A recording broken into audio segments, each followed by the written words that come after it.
আসসালামু আলাইকুম, স্বাগত জানাচ্ছি আরটিভির দুপুরের সংবাদে। আপনাদের সাথে আছি আমি সালিহা পারভিন সাথী। বগুড়ায় বৈষম্য বিরোধী ছাত্র আন্দোলনে শিক্ষক সেলিম হোসেনের নিহতের ঘটনায় আওয়ামী লীগের সভাপতি, সাবেক প্রধানমন্ত্রী শেখ হাসিনা, সাধারণ সম্পাদক ওবায়দুল কাদের সহ ১০১ জন নেতাকর্মীর বিরুদ্ধে হত্যা মামলা দায়ের করা হয়েছে। দুপুরে বগুড়া সদর থানায় মামলাটি দায়ের করেন নিহত সেলিম হোসেনের বাবা সেকেন্দার আলী। মামলায় উল্লেখযোগ্য আসামিদের মধ্যে রয়েছেন বগুড়া জেলা আওয়ামী লীগের সভাপতি ও বগুড়া ৫ আসনের সাবেক সংসদ সদস্য মুজিবুর রহমান, জেলা আওয়ামী লীগের সাধারণ সম্পাদক ও বগুড়া ৬ আসনের সাবেক সংসদ সদস্য রাগিবুল আহসান। মামলায় শেখ হাসিনা ও ওবায়দুল কাদেরকে হত্যার নির্দেশদাতা হিসেবে উল্লেখ করা হয়েছে। এছাড়াও এই মামলায় অজ্ঞাত পরিচয়ে আরও ২৪৯ জনকে আসামি করা হয়েছে।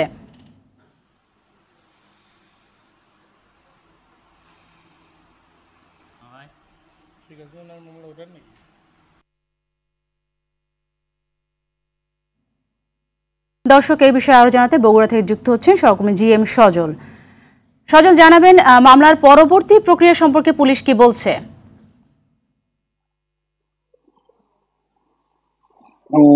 সাথী, আপনি যেমনটি বলছিলেন যে আজ সকালেই কিন্তু বগুড়া সদর থানায় বাংলাদেশ আওয়ামী লীগের এবং সাবেক প্রধানমন্ত্রী বাংলাদেশ আওয়ামী লীগের সভাপতি শেখ হাসিনা এবং সাধারণ সম্পাদক ওবায়দুল কাদের সহ ১০১ জনের নাম উল্লেখ করে এবং সেই সাথে আরো ৩৫০ জন প্রায় অজ্ঞাতনামা আসামি করে একটি হত্যা মামলা দায়ের করা হয়েছে। হত্যা মামলাটি দায়ের করেছেন বগুড়ার শিবগঞ্জ উপজেলার সেকেন্দার আলী নামক একজন, এবং তিনি দাবি করেছেন যে বৈষম্য বিরোধী যে ছাত্র আন্দোলন, সেই আন্দোলনে তার ছেলে বগুড়া শাহজাহানপুর উপজেলার হরিগাড়ি এলাকার বসবাসরত এবং কাহালুর মুরইল লাইট হাউস স্কুলের সহকারী শিক্ষক সেলিম হোসেন, সে বৈষম্য বিরোধী ছাত্র আন্দোলনে সমর্থন দিয়েছিল এবং সে ছাত্রদের সাথে বগুড়া স্টেশন রোড এলাকায় ৪ তারিখে সেখানে অবস্থান নেয়।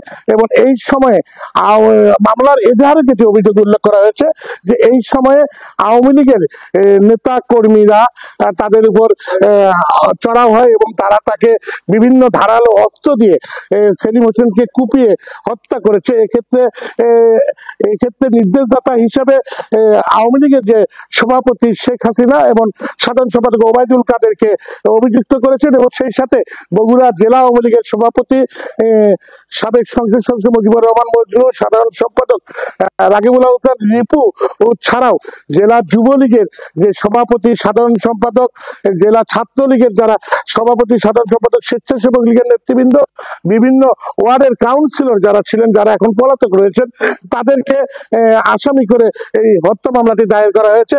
এবং সেখানে বলা হয়েছে হত্যা মামলার এজাহারে আমরা যতটুকু দেখতে পেরেছি, এবং বগুড়া সদর থানার যে ভারপ্রাপ্ত কর্মকর্তা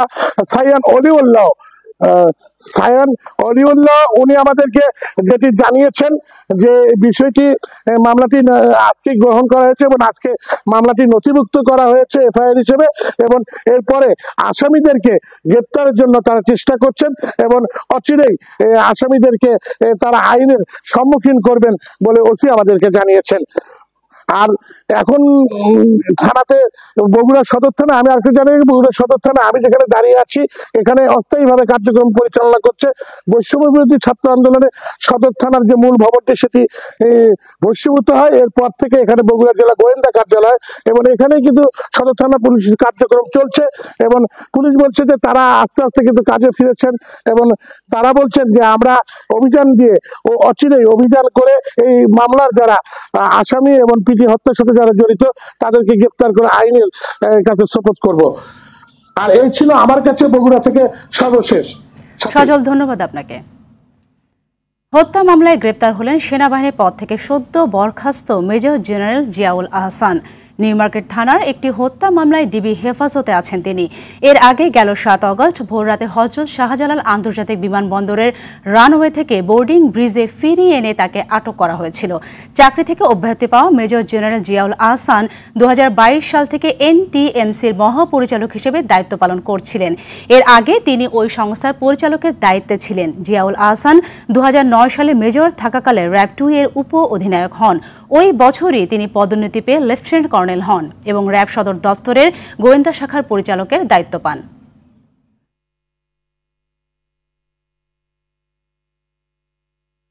ক্ষমতাচ্যুত শেখ হাসিনা সরকারের 4 প্রভাবশালী মন্ত্রী উপদেষ্টারা এখন রিমান্ডে।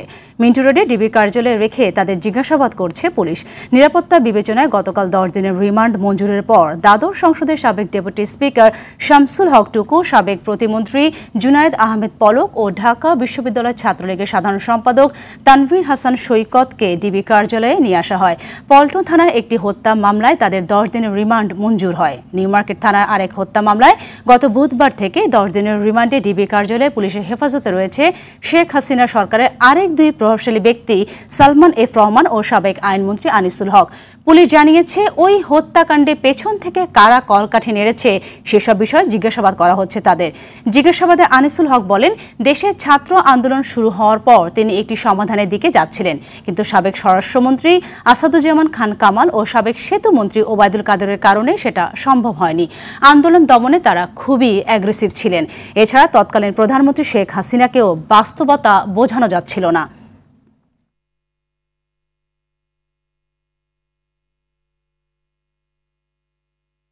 দর্শক, এই মুহূর্তে ঢাকা মহানগর ডিবি অফিস থেকে সরাসরি যুক্ত হচ্ছেন আমাদের এই সহকর্মী সুমন তানভীর।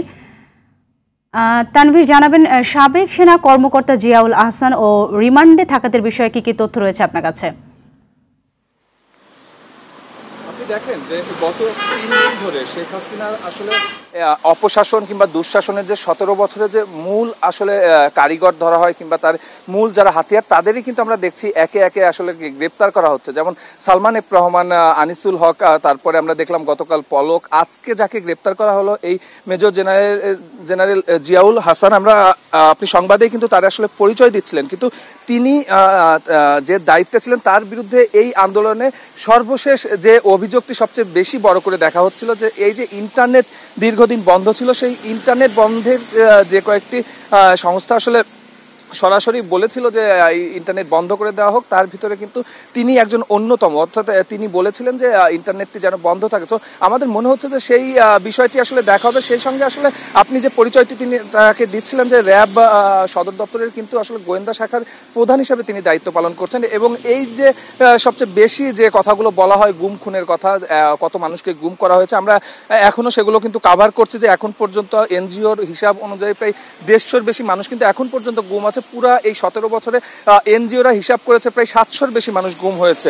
এই গুমের পেছনে কিন্তু অন্যতম একজন প্রধান মানুষ হিসাবে ধরা হয় এই জিয়া হাসানকে। এবং আপনি জানেন না, আপনি বলতে চাই যে জিয়া হাসান কিন্তু গত বুধবার তিনি কিন্তু আসলে পালিয়ে যাওয়ার শেষ চেষ্টাটি করেছিলেন এবং তাকে ডিজিএফের সদস্যরা একদম রানওয়ে থেকে কিন্তু তাকে ফিরিয়ে এনেছে। আমরা সেদিন পর্যন্ত সেই তথ্যটি জানতাম এবং আজকে এসে আমরা জানলাম যে তাকে আটক করা হয়েছে এবং তিনি এখন এই ডিবি কার্যালয়ের ভেতরেই আছেন এবং নিউ মার্কেট থানার একটি হত্যা মামলায় কিন্তু তাকে গ্রেপ্তার দেখানো হয়েছে, এতটুকু আমরা জেনেছি। আর বাকি যাদের কথা বলছিলেন, যারা আসলে রিমান্ডে, আর বাকি সবাই এই ডিবি কার্যালয়ে আছে। আমি যদি বলি সালমান এফ রহমান, আনিসুল হক, পলক, সাবেক ডেপুটি স্পিকার শামসুল হক, সবাই কিন্তু এখানে আছেন এবং তাদেরকে রাত দিন জিজ্ঞাসাবাদ করা হচ্ছে। এবং সর্বশেষ আমরা যতটুকু জানতে পারছি, আমরা যদি একদম নির্দিষ্ট করে বলি যে সালমান এফ রহমান এবং আনিসুল হককে যে মামলাটিতে আসলে গ্রেপ্তার দেখানো হয়েছে, সেই মামলার এজাহারে কিন্তু আসলে কিছু ত্রুটি আছে। 16ই আগস্ট এই মামলাটি হয়েছিল এবং সেই মামলার এজাহারে কিন্তু বলা হয়েছিল জামাত বিএনপির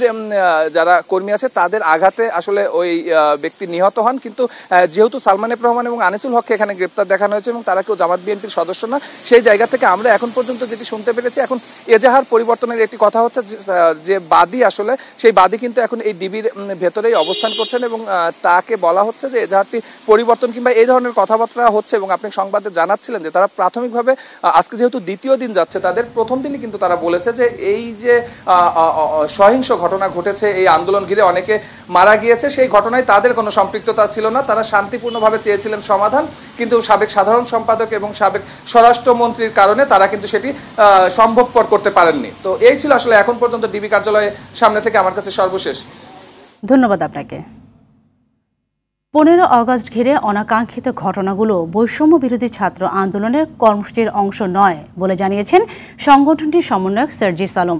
এসব ঘটনার সঙ্গে কোনো সমন্বয়কের সম্পৃক্ততা পাওয়া গেলে ব্যবস্থা নেওয়া হবে বলে জানিয়েছেন তিনি। সকালে ঢাকা বিশ্ববিদ্যালয়ের 21 হলে সংবাদ সম্মেলনে এসব কথা জানান বৈষম্য বিরোধী ছাত্র আন্দোলনের অন্যতম এই সমন্বয়ক। সার্জিস বলেন, বিভিন্ন সূত্র থেকে আওয়ামী লীগের প্রতি বিপ্লবের তথ্য থাকায় প্রতিহতের ঘোষণা দিয়েছিলেন তারা। সংস্কারের মধ্যে নতুন বাংলাদেশ বিনির্মাণে গণমাধ্যমকে স্বাধীনভাবে কাজ করার আহ্বানও জানান সার্জিস আলম।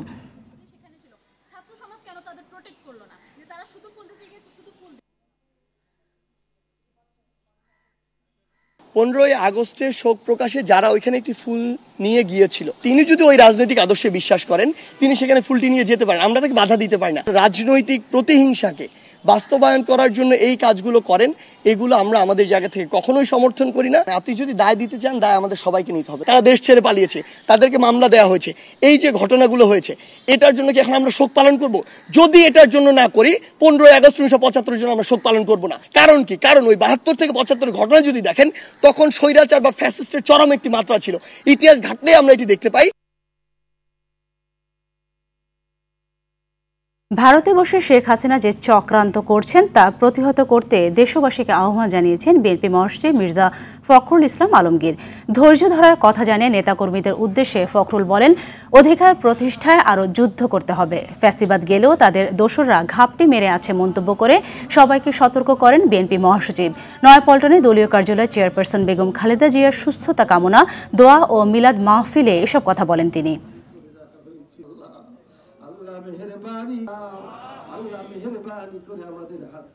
যদি মনে করেন যে আমাদের লড়াই শেষ হয়ে গেছে, তাহলে ভুল করবেন।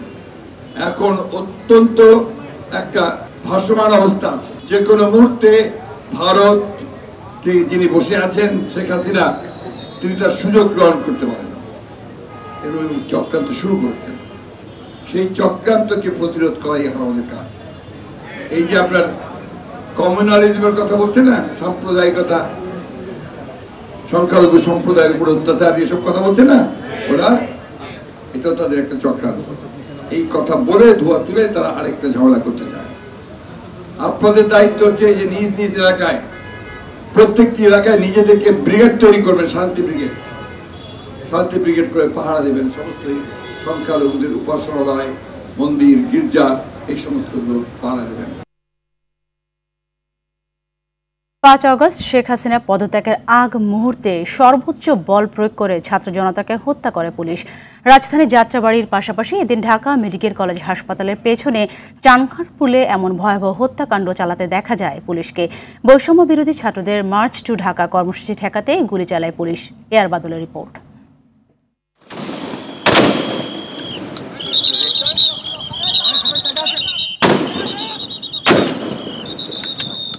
5 আগস্ট বেলা 12টার দিকে বৈষম্য বিরোধী ছাত্রদের মার্চ টু ঢাকা কর্মসূচি ঠেকাতে চানখারপুল মোড়ে অবস্থান নেয় পুলিশের একটি টিম, যাতে কোনোভাবেই আন্দোলনকারীরা শাহবাগের দিকে যেতে না পারে।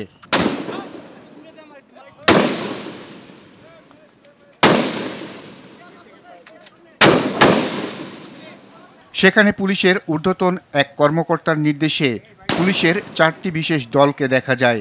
তাদের একটি দল টিয়ার সেল নিক্ষেপ করছিল, অন্য একটি দল সাউন্ড গ্রেনেড ছুটছিল আন্দোলনকারীদের লক্ষ্য করে, আর আরেকটি দল রাবার বুলেট ছুটছিল।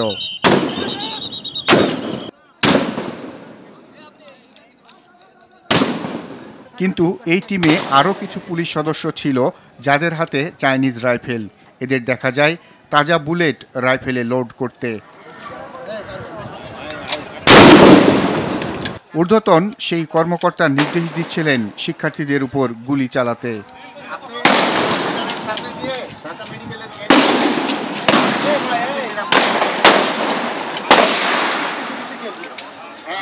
এসব রাইফেল হাতে অন্তত 4 জনকে দেখা যায় নিখুঁত নিশানা লাগিয়ে মাত্র 150 থেকে 200 গজ দূরে আন্দোলনরতদের উপর গুলি চালাতে। বন্দুকের গুলি শেষ হলে আবারও লোড করে ম্যাগজিনের পর ম্যাগজিনের গুলি চলে শিক্ষার্থীদের উপর। এভাবে শিক্ষার্থীদের উপর গুলি চালানোর পর লাশ পড়লে সেসব নিয়ে মন্তব্যও করতে শোনা যায় এসব ঘাতক পুলিশ সদস্যদের।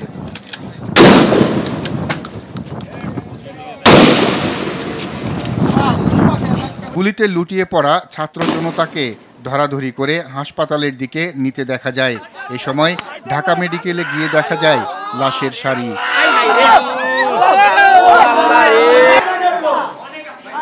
এদিন সারা দেশে প্রাথমিক হিসাবে 104 জনের হত্যার খবর পাওয়া যায়।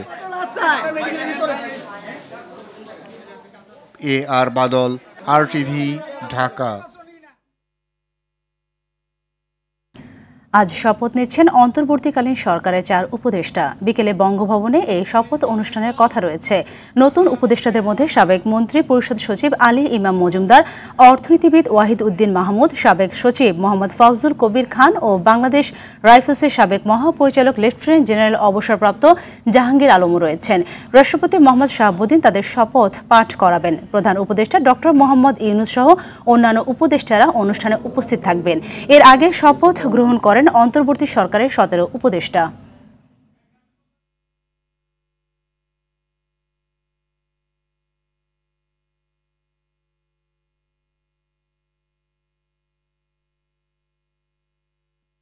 গেল কয়েকদিনের তুলনায় কিছুটা স্থিতিশীল নিত্যপণ্যের বাজার, তবে বেড়েছে চালের দাম।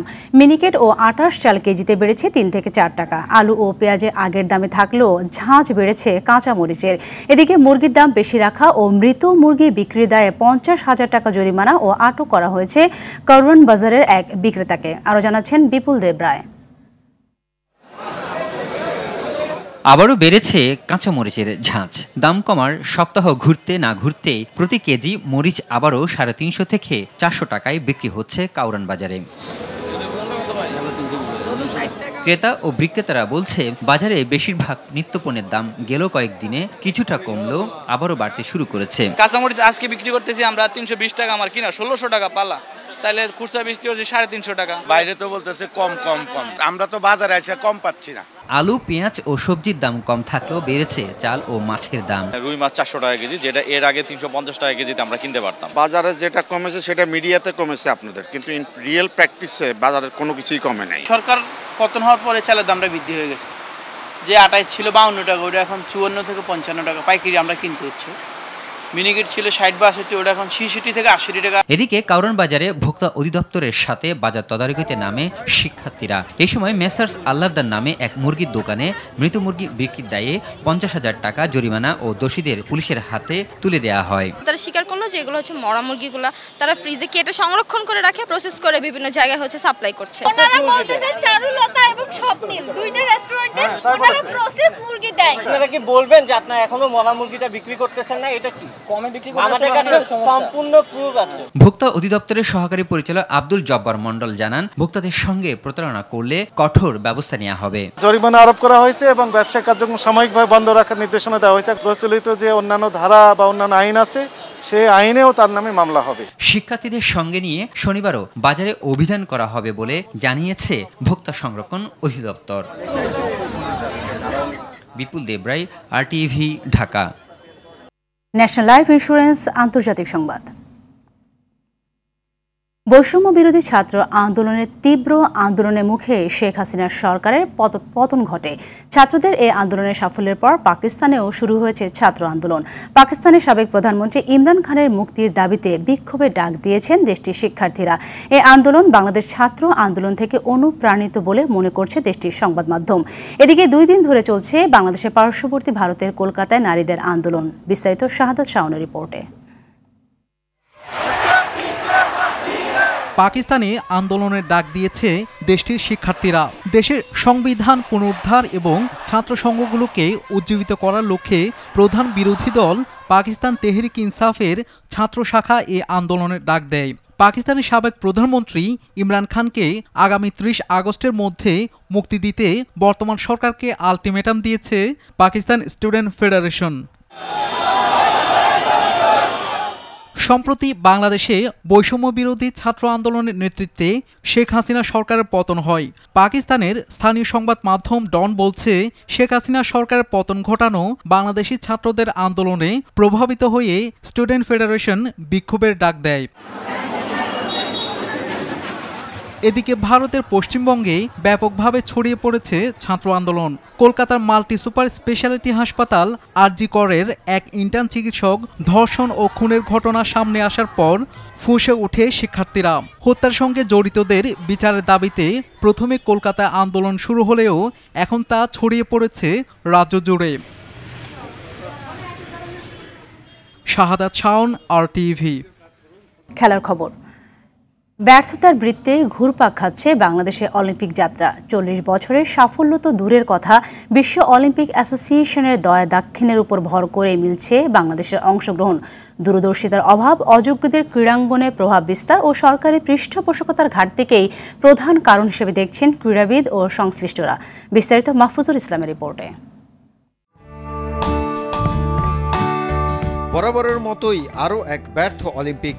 53 বছর বয়সী লাল সবুজের বাংলাদেশের অংশগ্রহণই যেন বড় পাওয়া, যে অংশগ্রহণও মেলে ওয়াইল্ড কার্ডে, এক কথায় দয়া দাক্ষিণ্যে। ব্যর্থতার নানান কারণ সামনে আসে, অংশ নেয়া ক্রীড়াবিদরা দেখেন নানান বাস্তবতা। এবারের অলিম্পিকে অংশ নেয়া শুটার রবিউল ইসলামের অভিজ্ঞতা আর আক্ষেপের হিসেবটাও বড়। ওভারঅল অ্যাথলেটের যদি চিন্তা করেন তাহলে আমি বলতে চাই যে বাংলাদেশের প্রেক্ষাপটে আমাদের আর্থিক যে অবস্থা এই অনুযায়ী, আর বাইরে যারা অলিম্পিক, মেইনলি যারা অলিম্পিকের জন্য সিলেক্টেড, সো তারা প্রতি বছর না হলেও 20 থেকে 25টা ইন্টারন্যাশনাল কম্পিটিশনে পার্টিসিপেট করে। তো এর ফলে ওদের নলেজটা অনেক বেশি বাড়ে, ওদের সাহসটা অনেক বড়। তা এর ফলে ওদের কাছে প্রতিটা কম্পিটিশন পার্টিসিপেট করার ফলে ওদের কাছে কম্পিটিশনগুলো অনেক ন্যাচারাল ওয়েতে চলে যায়। আমরা সেটা পারি না। আমরা বছরে হয় দেখা গেল 3টা থেকে 4টা ইন্টারন্যাশনাল করি। তো আমাদের একটা ইন্টারন্যাশনাল থেকে আরেকটা ইন্টারন্যাশনাল অনেক টাইম ডিফারেন্স থাকে, যেটা ওদের থাকে না। ওরা 1 মাস 2 মাস পর পরই কম্পিটিশন করতে থাকে, আমরা সেটা পারি না। সো ওদের কাছে জিনিসটা অনেক নর্মাল, আর আমাদের কাছে প্রত্যেকটা কম্পিটিশন অনেক টাফ হয়ে দাঁড়ায়। কারণ আমাদের একটা কম্পিটিশন থেকে এক্সপিরিয়েন্স নিয়ে ওই এক্সপিরিয়েন্সটা নেক্সট কম্পিটিশনে কাজে লাগাইতে হইলে আমাদের নেক্সট মান্থ বা 1 মাস পরে সেটা কাজে লাগাইতে হয়। বাট সেটা চলে যায় আমাদের আরও পরে। সো আমাদের যে ল্যাকিংসটা, এটা আমাদের মেনলি আরও অনেক বেশি ইন্টারন্যাশনাল কম্পিটিশন করতে হবে। তাহলে কী হবে, আমরা ওদের মতো অ্যাভারেজ নর্মালে চলে যাব। আমাদের স্ট্রাকচারাল জায়গাতে আমাদের বাংলাদেশের শুটার অনেক কম। আমাদের আর্থিকভাবে বাইরের ক্লাবগুলো সচ্ছল না, তো তাদের রাইফেল, অ্যামুনিশন, ড্রেস এইগুলো অতটা অ্যাডভান্স না। আমরা যেমন যে জ্যাকেট রাইফেল ইউজ করি, ওরা প্রতি বছর নতুন নতুন রাইফেল বের হয়, ওর প্রতি বছর নতুন রাইফেল ওরা ইউজ করে। আর আমরা এক রাইফেল 5 বছর 7 বছর ইউজ করি। ওরা প্রতি মাসে ওদের অ্যামুনিশনের লট আসে, প্রতি মাস 1 মাস পর পর ওরা নতুন অ্যামুনিশন ইউজ করে। আমরা এক অ্যামুনিশন 5 বছর 7 বছর 10 বছরের অ্যামুনিশন আছে যেগুলো আমরা ইউজ করি। তো এগুলো আমাদেরকে চেঞ্জ করতে হবে, আমাদের শুটার বের করতে হবে, শুটার অনেক বাড়াইতে হবে। শুটার যত বাড়বে, কম্পিটিশন তত বাড়বে, আমরা কম্পিটিশনে তত বেশি শুটার যেতে পারবো। তারপরেও আমাদের দরকার আর্থিক সহযোগিতা। যেমন অন্যান্য গেমসে ক্রিকেট, ফুটবলে স্পন্সর আছে, আমাদের শুটিংয়ে কিন্তু তেমন স্পন্সর নেই। দীর্ঘমেয়াদী পরিকল্পনা, পর্যাপ্ত আর্থিক সুবিধা ও ক্রীড়াঙ্গন থেকে অযোগ্যদের সরানো না হলে সাফল্য থাকবে অধরা। স্বচ্ছতা একেবারেই নাই এবং খুবই আনফরচুনেট যে আমরা দেখেছি যে আসলে বিভিন্ন ফেডারেশনে এই রাজনৈতিক ব্যক্তিদের এনে বসিয়ে দেওয়া হয়েছে। তাদের দেখা গিয়েছে তাদের সাথে সেই খেলার কোনো সংযোগই নাই, কিন্তু তারা এসে সাধারণ সম্পাদক হচ্ছে বা বড় বড় পোস্টে থাকতেছে, নীতি নির্ধারক পর্যায়ে থাকতেছে এবং 90 থেকে 95% ফেডারেশনগুলিতেই এরকম লোকগুলো বসে আছে, অযোগ্য ব্যর্থ লোকজন বসে আছে। এবং এইটার পেছনে আমি মনে করি যে অনেক বড় দায় হচ্ছে ওই জেলা ও বিভাগীয় ক্রীড়া সংগঠক পরিষদ, ফোরাম, যেটা এই ফোরামের অনেক বড় দায়। এই ফোরামকে ভেঙে দেওয়াটা খুব জরুরি ক্রীড়াঙ্গনকে বাঁচাতে হলে। বাংলাদেশ এতটাও পিছায় নাই আমরা যতটা মনে করি, কারণ আমি অনেকগুলো ইন্টারন্যাশনাল করছি, আমি অনেকগুলো ইন্টারন্যাশনাল কম্পিটিশনে ভালো রেজাল্ট করছি। আমার বাংলাদেশের শুটাররাও ভালো রেজাল্ট করছে, অন্যান্য ইভেন্টও ভালো রেজাল্ট করতেছে। বাট অ্যাট এ পয়েন্ট কী হচ্ছে, সেই ভালো রেজাল্টে সেই শুটার বলেন, সেই অ্যাথলেট বলেন, পিছায় যাচ্ছে। কেন পিছিয়ে যাচ্ছে এটা আমাদেরকে বের করতে হবে। সো আমরা যদি এই পিছায় না যাওয়াতে তাকে পুশ দিয়ে আরও আগে দিতে পারি, তাহলে অটোমেটিকলি আমাদের মেডেল আসবে। তো যে প্রবলেমগুলো ল্যাকিং সলভ হয়ে যাবে যদি আমাদের এই ফাইন্ড আউট করা যায় যে কী প্রবলেমটা আমাদের, কোথায় ঘাটতি আমাদের বাংলাদেশে। একটাই প্রবলেম আমাদের, তো বাংলাদেশের সব জায়গায় এখন বর্তমানে যে সিচুয়েশন, আশা করি সামনে আরও ভালো হবে। তো আমরা চাই যে আমাদের যে আর্থিক প্রবলেমটা, এটা যেন সর্ট আউট হয়ে যায়। এটা যত তাড়াতাড়ি সর্ট আউট হবে, আমাদের বাংলাদেশ তত ক্রীড়াঙ্গনে তত আগায় যাবে। অলিম্পিকের মতো আসর থেকে পদকের আশা করতে হলে ঢেলে সাজাতে হবে পুরো ক্রীড়াঙ্গন। মাহফুজুল ইসলাম, RTV, ঢাকা। দুপুরের সংবাদ এই পর্যন্ত। সবশেষ সংবাদ জানতে যে কোনো মোবাইল ফোন থেকে 24141 নম্বরে ডায়াল করুন। জেলা সংবাদ বিকেল 4:05টায় দেখার আমন্ত্রণ রইল। ধন্যবাদ সবাইকে।